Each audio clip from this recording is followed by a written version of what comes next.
함께 인사하겠습니다. 잘 나오셨습니다.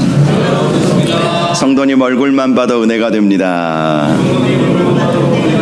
사랑하고 축복합니다. 사랑하고 축복합니다.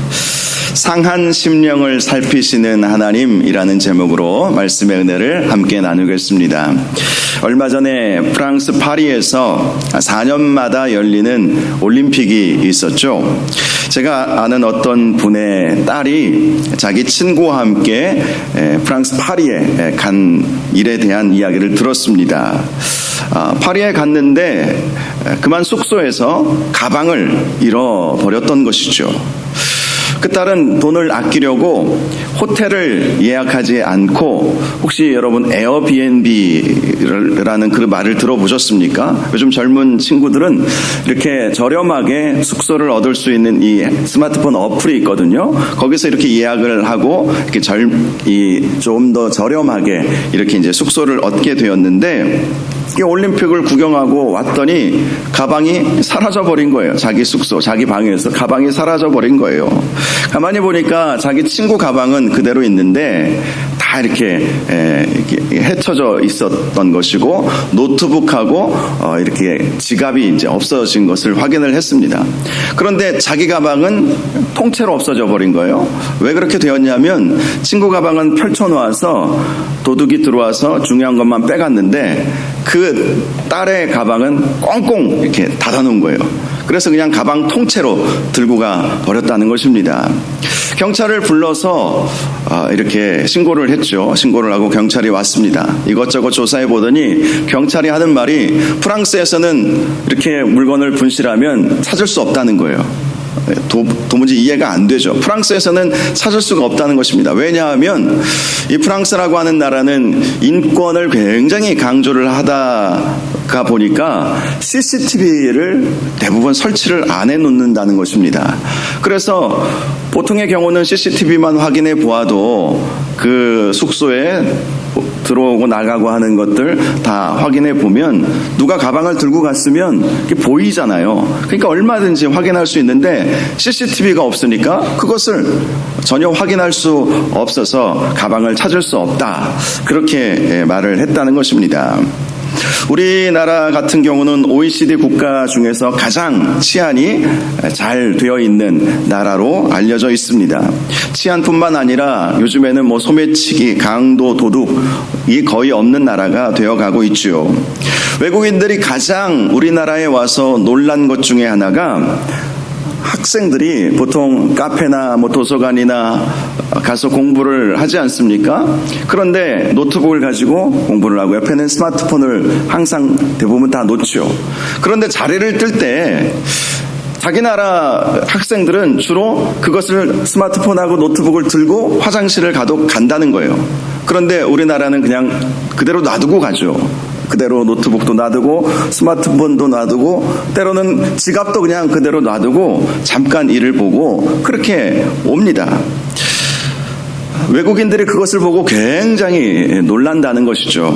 여러분, 왜 그러한 문화가 형성이 되었을까요? 우리나라는 CCTV가 곳곳에 설치가 되어 있기 때문에 무엇을 훔쳐가도 다 걸립니다. CCTV 몇 대만 돌려보아도 그 사람이 어디서 어떤 물건을 가지고 어디로 가고 어디로 들어갔는지 다 보여요. 우리 눈에 안 보인다고 해서 모르는 것이 아니죠. 곳곳마다 CCTV가 설치되어 있기 때문에 그만큼 안전한 나라가 되어 가고 있다는 것입니다. 물론 사각지대도 있기 때문에 항상 우리는 우리의 안전을 스스로 지켜야 할 필요도 있지요. 그런데 우리가 또 하나 기억해야 할 것이 있습니다. 우리 하나님께서 언제나 어디서든지 우리를 다 지켜보고 계시다라는 것입니다. 하나님에게 있어서는 사각지대가 존재하지 않는다는 것이죠. 그래서 종교개혁자들의 표 중에 하나가 코람데오였습니다. 코람데오. 이것을 번역하면 하나님 앞에서, 즉 사람들이 보지 않는다고 할지라도 하나님은 다 보고 계시다, 그 믿음으로 살아야 한다고 강조했던 것입니다. 하나님은 우리를 살피시는 하나님이십니다. 굽어 살펴보시는 하나님이신 것입니다. 물론 우리 인생 가운데 완벽하게 우리의 인생을 살아내는 사람들은 없겠죠.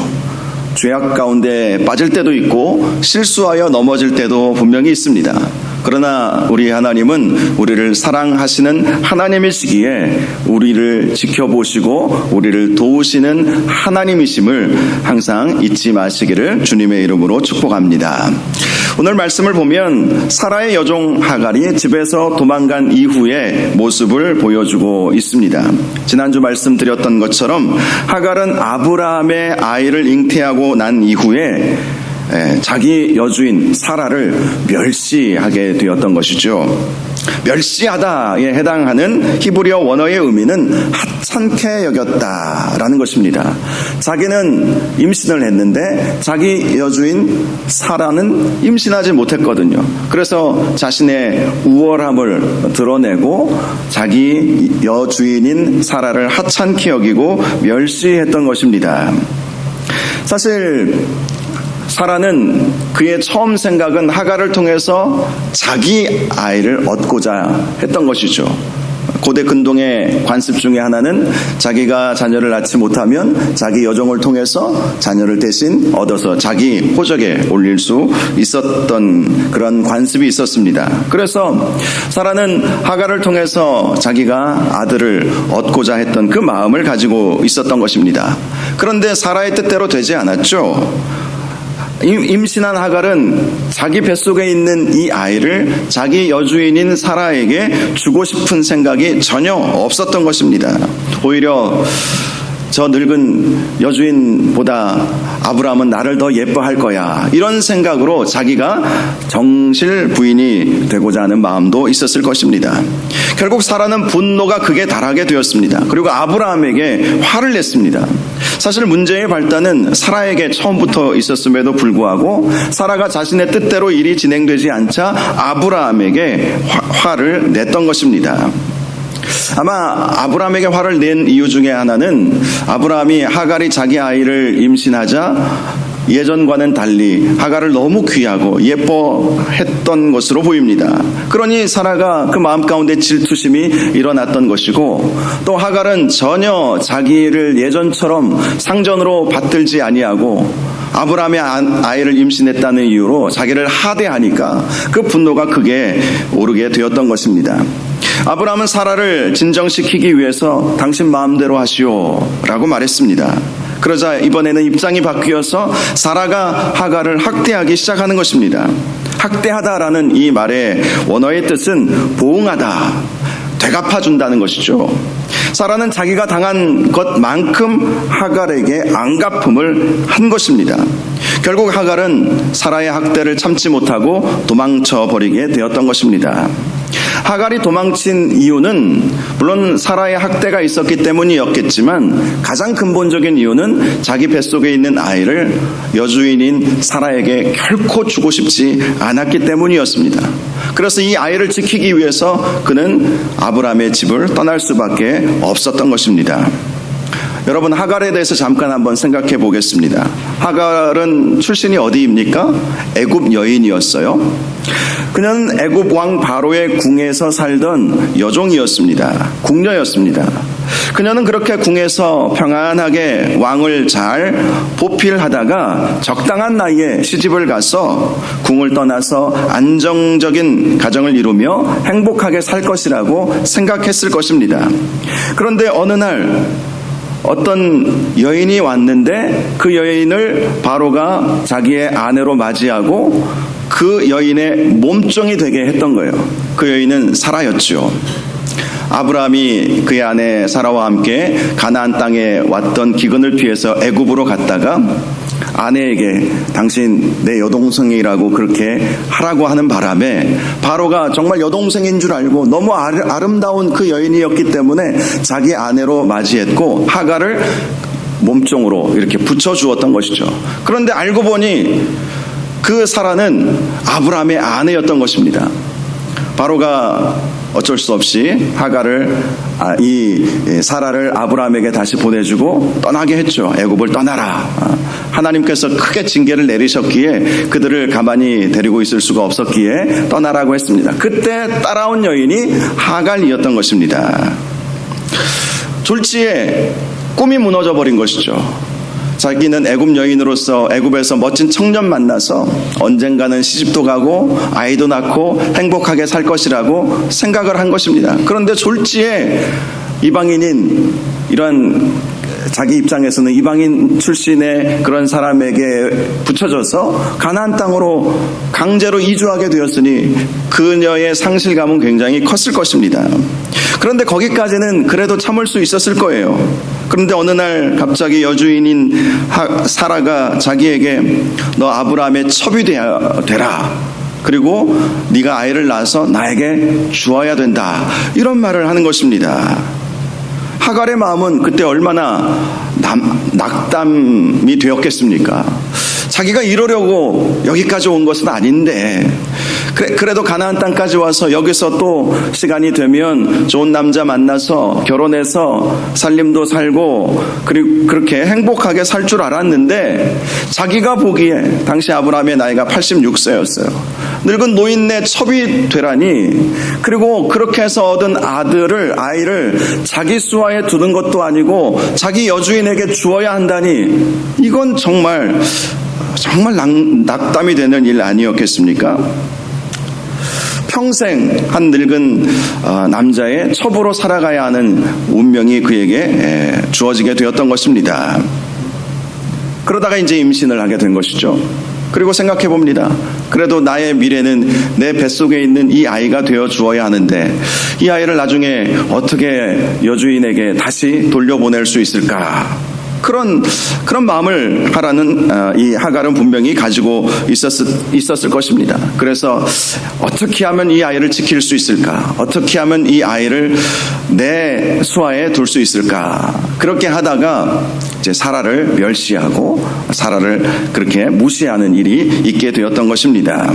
그러다가 결국은 이제 사라에게 학대를 받아서 집에서 쫓겨나는 신세가 되어버렸던 것이지요. 그런데 오늘 본문 7절을 보니까 도망친 하갈을 하나님께서 만나 주시는 장면이 나와 있습니다. 도망친 하갈은 광야의 샘물 곁 술길 샘까지 가게 되었다라고 말씀을 합니다. 하갈이 이 광야로 가게 된 것은 이 광야를 지나서 애굽으로 돌아가고 싶었기 때문이죠. 내가 살 길은 내 고향 애굽으로 가는 길이다. 이 가나안에서 이 가나안 남부가 네게브라고 하는 광야, 이 남방이라고 표현되어 있죠. 성경에 또 네게브라고 하는 단어로 표현이 되어 있는데 그 네게브 땅으로 내려간 거예요. 그것은 그가 애굽 땅 자기 고향으로 돌아가서 자기도 지키고 자기 아들도 지키고자 했던 것입니다. 그는 아무것도 가지고 나오지 못했어요. 그러니 광야를 지나면서 얼마나 마음이 불안했겠습니까? 앞으로 나는 어떻게 살아야 할 것인가? 이 아이는 어떻게 지킬 수 있을 것인가? 그런 불안한 마음을 그는 가지고 있었던 것입니다. 그러다가 이제 샘을 하나 만나게 되었습니다. 그리고 그 샘 곁에서 그는 하염없이 눈물로 하나님 앞에 기도하며 그는 울 수밖에 없었던 것입니다. 그때 하나님께서 여호와의 사자를 통해서 하갈을 만나 주셨던 것이죠. 8절을 보니까 여호와의 사자는 하갈에게 사레의 여종 하갈아 이렇게 불렀습니다. 여호와의 사자는 하갈을 너의 지금 위치가 어디인지 확실하게 말씀해 주셨던 것입니다. 너는 사레의 여종이다. 네가 여종 되고자 하지 아니하는 그 마음 때문에 결국 여기까지 온 것 아니냐? 너는 너의 위치, 너의 지금 신분을 분명히 알고 있어야 된다. 너는 사라의 여종이다 라는 사실을 알려준 것입니다. 그리고 묻습니다. 네가 어디서 왔으며 어디로 가느냐? 여호와의 사자가 몰라서 물어본 것은 아니죠. 이 질문은 네가 지금 어디로 가려고 하느냐? 네가 왜 아브라함을 피해서 너의 고향 애굽으로 가려고 하느냐? 이것을 묻는 것이었습니다. 아브라함에게 머문다는 것, 그것은 사라에게, 이 하갈에게 있어서도 은혜요 축복의 자리였죠. 하나님은 아브라함에게 복을 주시고 그를 통해서 천하 만민이 복을 얻도록 해주시지 않았습니까? 그런데 하나님이 보시기에 왜 그 축복의 자리를 벗어나서 당시 죄악의 도성으로 상징되는 애굽으로 가려고 하느냐, 축복의 자리를 떠나서 왜 죄악으로 향하느냐라고 그렇게 물어보았던 것입니다. 하갈은 자신의 상황을 말씀드렸습니다. 나는 내 여주인 사레를 피하여 도망하나이다.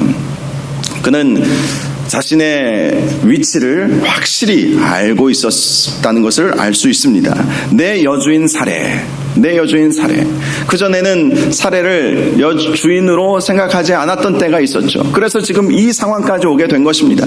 그러다가 샘 곁에서 하염없이 눈물을 흘리며 자신을 후회하고 자책하고 내가 왜 그랬을까? 왜 이러한 말을 하고 이러한 생각을 하게 되었을까 하면서 스스로 자책하고 하나님 앞에 회개했다는 것을 보여주는 것이 내 여주인 사레라고 하는 이 단어를 통해서 발견할 수가 있는 것입니다. 그러자 여호와의 사자는 하갈에게 지금 이 문제를 해결할 수 있는 방법이 있음을 알려주었습니다. 네 여주인에게로 돌아가서 그 수하에 복종하라 라는 것이었습니다. 이 말씀은 네가 먼저 아브라함의 아이를 임신했다고 해서 사라를 멸시하지 말고 사라에게로 돌아가서 사라의 여종이 되어서 그 수하에 복종해야 한다는 것이었습니다. 수하에 복종하라 라는 것은 주인의 권위를 인정하고 주인의 명령에 순종함과 동시에 주인의 보호를 받으라 라는 것이었습니다. 설령 사라가 다시 너를 미워하고 학대하는 일이 있을지라도 너는 인내하면서 사라 앞에서 온순한 여종이 되어야 한다고 하나님은 말씀해 주셨던 것입니다. 그리고 하갈에게 하나님은 축복을 약속해 주셨습니다. 그것이 10절에 나와 있습니다. 내가 내 씨를 크게 번성하여 그 수가 많아 셀 수 없게 하리라 라는 약속을 해 주셨던 것입니다. 이 말씀에서 주목할 점은 하갈의 몸에 잉태된 아이를 너의 씨라고 말씀해 주셨다는 것입니다. 이 말씀은 네가 낳은 자식을 사라에게 주지 않겠다는 하나님의 약속이었던 것입니다. 실제로 하나님은 사라에게는 또 다른 계획을 가지고 계셨죠. 그의 나이 90세, 아브라함 나이 100세에 이삭을 주시기로 작정하셨기 때문에 하갈 너의 그 아이를 사라에게 결코 주지 않을 것이다. 그리고 그 너의 씨를 크게 번성하여 그 수가 많아 셀 수 없도록 해줄 것이라고 약속해 주셨던 것입니다. 또한 11절을 보면 네가 임신하였은즉 아들을 낳으리니 그 이름을 이스마엘이라 하라. 이는 여호와께서 내 고통을 들으셨음이라 라고 말씀해 주셨습니다. 이 말씀에서도 주목할 점이 하나 있습니다. 하나님은 아이의 이름을 이스마엘이라고 지어 주셨다는 것입니다. 성경에 있어서 하나님께서 어떤 사람의 이름을 먼저 지어주신 일들이 있었는데 이 이스마엘이라고 하는 이 이름이 우리에게는 좀 거리끼는 그러한 이름이기도 하지만 하나님께서 직접 이 어떤 사람이 태어나기 전에 가장 먼저 이름을 지어주었던 첫 번째 사례가 이 이스마엘이었습니다. 이스마엘이라고 하는 이름의 뜻은 여호와께서 내 고통을 들으셨다라는 뜻을 가지고 있었습니다. 즉 하나님께서 하갈의 그 고통 소리, 그 신음 소리를 들으셨다는 것이죠. 하갈은 샘 곁에서 하나님께 기도했다는 것을 보여주는 말씀입니다. 그 고통스러운 순간에 하갈은 하나님을 찾았던 것이죠. 하나님 도와주십시오. 하갈은 원래 애굽 여인이었기 때문에 하나님을 알지 못했습니다. 그러다가 아브라함 집의 종으로 가서 살게 되면서 아브라함과 사라가 섬기는 하나님을 보고 알고 믿게 되었던 것입니다. 특별히 그는 위기의 순간에 하나님을 찾은 것입니다. 광야의 샘 곁에서 하나님 앞에 자신의 형편과 자신의 처지를 소상히 아뢰드리고 하나님 이 일을 어찌하면 좋겠습니까? 하나님 저를 불쌍히 여겨 주옵소서. 하나님 저를 도와주십시오. 물론 하갈이 다 잘한 것은 아니었어요. 우리가 기도라고 하는 것은 우리가 완벽하게 할 수 있는 것은 아닙니다. 우리는 부족하고 연약하고 실수하고 넘어질 때도 있지만 그러나 하나님은 기도하게 하시는 것이고 그러한 때에라도 하나님 앞에 기도하면 하나님은 응답해 주신다는 것을 우리는 알아야 하는 것입니다. 하갈은 사라를 자기 여주인을 학대함으로, 멸시하고 무시함으로 쫓겨나고 도망치는 신세가 되어버렸지만 그의 위기의 순간에 하나님께 간절히 기도했을 때에 하나님께서는 그를 도와주셨다는 것입니다. 그래서 이스마엘이라고 하는 아들의 이름까지도 하나님이 지어주신 것이죠. 여호와께서 내 고통을 들으셨다. 하나님은 우리의 고통을 우리가 하나님께 아뢰면 하나님은 다 들으십니다. 들으셨다라는 것은 듣고만 만다는 것이 아니에요. 들어줄게 라고 하는 이 말에 의미가 있지 않습니까? 어떤 부탁을 누가 우리에게 하면 알았어, 내가 들어줄게, 그러고 나서 듣고 마는 것이 아니죠. 들어준다는 것은 응답해 준다는 것입니다. 해결해 준다는 것이죠. 바로 하나님은 그러한 하나님이시라는 것입니다. 비록 우리가 실수하고 넘어졌을지라도, 그래서 우리에게 예기치 않는 고난, 고통이 온다 할지라도 우리가 하나님 앞에 우리의 어려움과 우리의 남담한 현실을 아뢰어 드리면 하나님께서는 응답하여 주신다는 거예요. 그 문제를 해결하여 주신다는 것입니다. 하갈이 바로 그러한 하나님의 은혜를 얻게 되었던 것입니다. 12절을 보면 여호와의 사자는 이스마엘에 대해서 이러한 예언의 말씀을 해 주었습니다. 그가 사람 중에 들나귀같이 되리니 그의 손이 모든 사람을 치겠고 모든 사람의 손이 그를 칠지며 그가 모든 형제와 대항해서 살리라, 이런 말씀을 해 주셨던 것입니다. 이 말씀은 앞으로 이스마엘이 들나귀와 같이 길들여지지 않은 호전적인 민족이 될 것임을 말씀해 주는 것이었습니다. 하갈에게 이 말씀을 해주시는 이유가 있습니다. 너의 아들 이스마엘은 너처럼 종의 신분이 아니라 자유자가 되게 해주시겠다라는 약속의 말씀이었습니다. 너의 아들 이스마엘은 너처럼 당하고만 사는 사람이 아니라 누구든지 대항하면서 살게 해주겠다는 것이었습니다. 그런데 사실 이 말씀은 아브라함과 사라를 함께 책망하는 말씀이기도 했습니다. 아브라함과 사라는 실수하여 결국 이 이스마엘이라고 하는 아들을 얻지 않았습니까? 이 이스마엘과 이스라엘의 관계는 여전히 지금까지도 수천 년의 역사 속에서 서로 대항하고 싸우는 사이가 되어 버렸던 것이죠. 13절을 보면 하갈은 자기에게 그러한 말씀을 해주신 하나님의 이름을 나를 살피시는 하나님이라고 했다고 말씀합니다. 그리고 그는 내가 어떻게 여기서 나를 살피시는 하나님을 배웠는고 라고 고백을 하게 되었습니다. 이 말씀은 자신과 같은 죄인을 하나님께서 만나주셨기 때문에 나왔던 고백이었습니다. 그는 이전까지 하나님에 대해서 막연하게만 알았습니다. 자기 주인인 아브라함과 여주인인 사라가 섬기는 하나님, 그들의 하나님으로만 알았던 것이죠.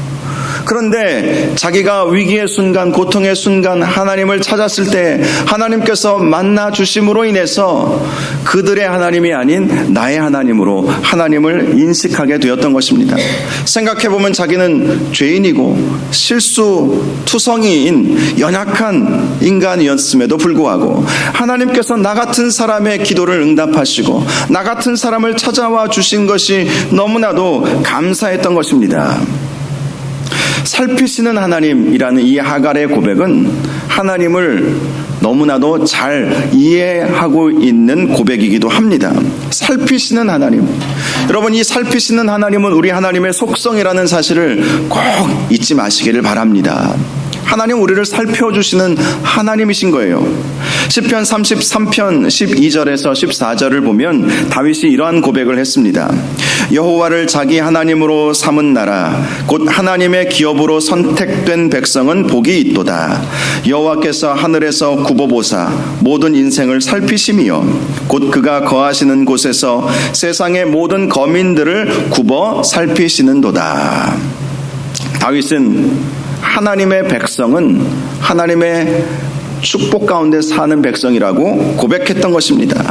그들은 복이 있는 사람들이다. 왜냐하면 하나님의 백성은 하나님께서 하늘에서 구보보사 모든 인생을 살펴주시기 때문이다. 이렇게 고백을 한 것입니다. 하늘에서라고 하는 이 단어는 하나님께서 보지 못하는 곳이 없다는 것을 말하는 것이죠. 우리 인생의 모든 것을 하나님은 다 보고 계시면서 우리가 어려움 위기 속에 빠졌을 때에 하나님께서는 직접 우리에게 오셔서 우리의 그 문제를 해결하여 주시는 하나님이시다 라고 다윗은 고백했던 것입니다. 실제로 다윗은 얼마나 많은 위기가 그에게 있었는지 우리는 잘 알고 있습니다. 사울에게 미움을 받아서 얼마나 많이 쫓겨다녀야 했는지 우리는 잘 알고 있지 않습니까? 그럴 때마다 다윗은 하나님 앞에 기도했어요. 하나님, 나의 이 억울함을 보살펴 주십시오. 하나님, 나의 이 원통함을 주여 굽어 살펴 보아 주십시오. 그렇게 하나님 앞에 기도했을 때 하나님께서는 그에게 피할 길을 열어주시고 그에게 은혜 주시고 힘을 주셔서 하나님의 은혜로 그 모든 위험한 순간, 위기의 순간들을 벗어날 수 있었습니다. 그래서 다윗은 하나님 앞에 고백하는 것이죠. 하나님은 살피시는 하나님이십니다. 하나님은 우리 인생을 굽어보시고 인생의 모든 문제를 다 알고 계시면서 우리가 힘들어하고 연약하고 눈물을 흘리고 좌절하고 낙담할 때 하나님께서는 우리에게 나타나셔서 우리를 도와주시는 하나님이십니다. 그런 고백을 할 수 있었던 것입니다. 하갈도 바로 그 하나님을 만난 것입니다. 고통 중에 있을 때, 하나님께 울부짖었을 때에 하나님께서는 나타나셔서 그를 위로하여 주시고 힘을 주시고 약속의 말씀을 해 주셨던 것이죠. 나 같은 죄인이 어떻게 하나님을 뵐 수 있었는고, 그러면서 하나님 앞에 감사의 고백을 올려드렸던 것입니다. 14절을 보면 하갈은 자신이 하나님을 만났던 그 샘의 이름을 부엘라 헤로이라고 이름을 붙여 주었다고 말씀하고 있습니다. 부엘라 헤로이라고 하는 이 단어의 뜻은 살아계셔서 나를 지켜보시는 자의 우물이라는 의미를 가지고 있습니다. 하갈은 자신의 실수와 고통 중에서 자신을 살펴주신 하나님을 살아계셔서 자신을 지켜보셨음을 그 우물을 통해서 기억하고자 그 우물의 이름을 부엘라 헤로이라고 이름 지었던 것입니다. 그리고 그 샘의 위치는 가데스와 베렛 사이에 있었다라고 말씀을 합니다. 이곳은 민수기에 보면 가데스 베네아라고 하는 곳이라는 사실을 알 수 있습니다. 이곳은 훗날 출애굽한 이스라엘 백성이 12명의 정탐꾼을 가나안 땅에 보냈던 곳이기도 했습니다. 그런데 여호수아와 갈렙을 제외한 10명의 정탐꾼들은 부정적인 보고를 하지 않았습니까? 결국 이스라엘 백성은 이 가데스와 베렛 사이에서 다시 광야로 돌아가는 일이 벌어지고 말았던 것이지요. 이러한 사실은 누가 하나님의 은혜를 누리는가를 깨닫게 해줍니다. 하갈은 비록 이방 여인이었고 몸종이었지만 하나님의 말씀에 순종하여서 가나안 땅으로 다시 돌아가게 되지 않았습니까? 그런데 출애굽한 이스라엘 백성은 하나님의 말씀에 순종하지 못하고 가나안으로 진격하지 못했던 것입니다. 무엇의 차이였겠습니까? 믿음의 차이였고 하나님을 만났느냐 만나지 못했느냐의 차이였던 것입니다. 우리 인생을 살아가면서 어떤 결정적인 기로에 놓일 때가 많이 있습니다. 무엇을 선택해야 하는 것인가? 우리가 어떻게 살아야 할 것인가? 어떤 선택이 가장 현명하고 적절한 선택인가? 결정하지 못할 때가 있습니다. 그런데 그럴 때 중요한 원칙이 하나 있습니다. 먼저 하나님을 만나야 한다는 것입니다. 하갈도 그래요. 무엇을 어떻게 해야 할까? 애굽으로 가야 할까? 다시 주인에게로 돌아가야 할까?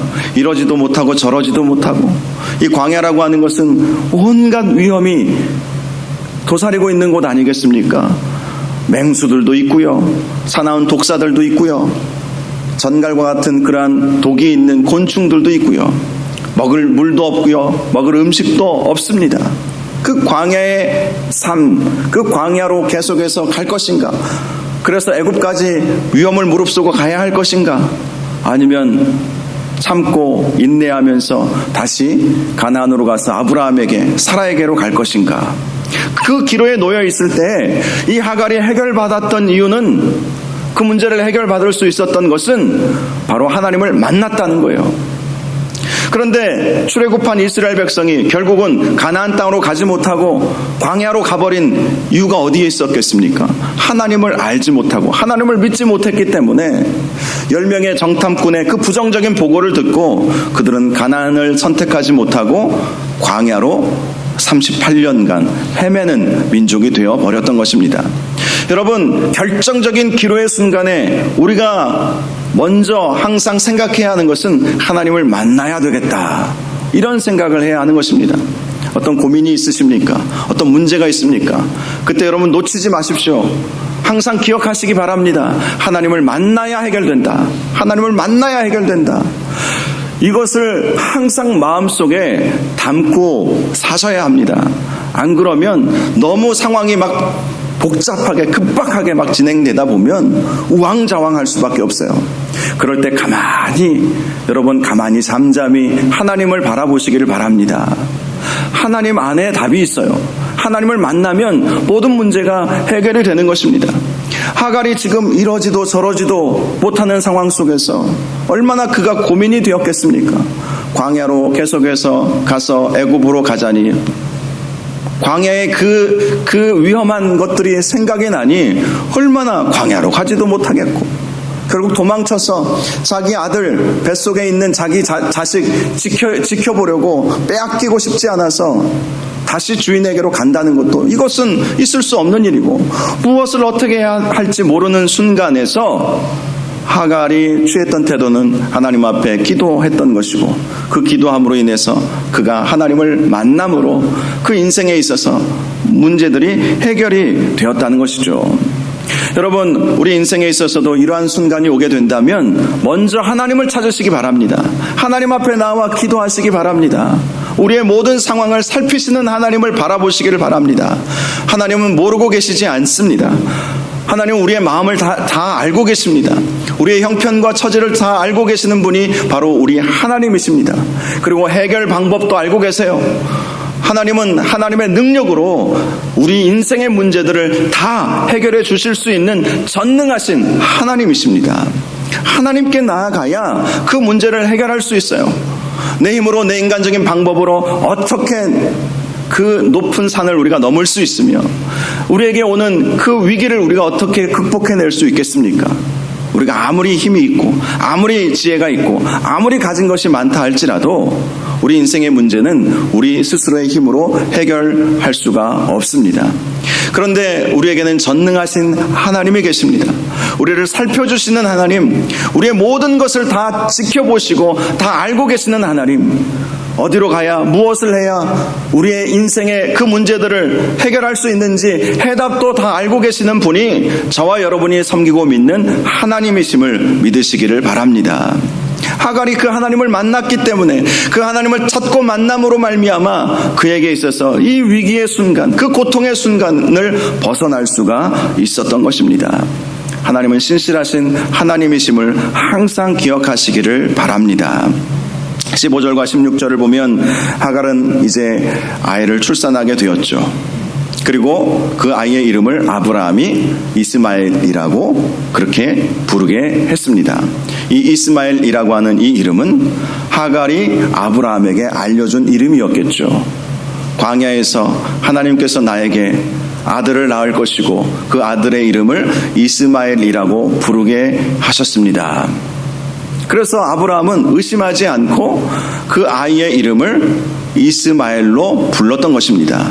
이것은 이 이스마엘을 하갈의 수하에 두겠다는 약속이기도 했어요. 하갈은 마음속에 이 아이를 빼앗기면 어떻게 할까, 그런 마음이 있었죠. 뺏기고 싶지 않은 그런 마음이 분명히 그에게 있었습니다. 그런데 하나님께서 그렇게 빼앗기지 않도록 만들어 주셨던 것이죠. 우리 하나님은 합력하여 선을 이루시는 하나님이시기에 하갈의 그 마음을, 그 조급한 그 마음, 그 불안한 그 마음을 해결하여 주셨던 것을 오늘 말씀을 통해서 우리에게 보여주고 있습니다. 하나님은 우리 인생을 굽어 살피시는 하나님이십니다. 특별히 하나님은 하나님을 믿는 백성의 기도를 들으시는 하나님이십니다. 우리가 인생을 살아가면서 실수할 때도 있고 그래서 그 결과로 고통의 시간을 보내야만 할 때도 있겠지만 우리가 하나님을 찾고 하나님께 기도한다면 하나님은 우리를 외면치 않으실 것입니다. 우리를 도와주실 것입니다. 그러므로 인생의 여러 가지 어려운 일들을 만나게 된다면 무조건 하나님을 찾으시기 바랍니다. 은혜 받아야 살아나는 거예요. 은혜 받아야. 어떤 어려움이든지 은혜보다 큰 어려움은 없습니다. 그 어떤 위기도 하나님보다 큰 위기는 없습니다. 하나님을 만나고 하나님을 찾으면 그 어떤 어려움도 이겨낼 수 있다는 사실을 꼭 기억하시고 인생의 어려운 순간마다 하나님을 찾고 하나님의 은혜를 간구하셔서 하나님의 은혜로 사는 저와 여러분들 되시기를 주님의 이름으로 축원합니다. 우리 하나님은 우리를 살펴주시는 하나님이십니다. 이 시간 우리 함께 찬양하기를 원합니다. 괴로울 때 주님의 얼굴 보라 라는 아주 오래된 찬양입니다. 우리가 마음이 어렵고 힘들 때 이 찬양을 부르면 얼마나 하나님의 위로가 우리에게 오는지 몰라요. 괴로울 때 방법이 하나밖에 없습니다. 주님의 얼굴을 보는 것, 주님을 찾는 방법밖에 없는 것입니다. 세상 누구를 볼 필요가 없어요. 하나님을 보고 하나님을 만나면 모든 문제는 다 해결되는 것입니다. 우리 이 찬양 하나님 앞에 올려드리도록 하겠습니다.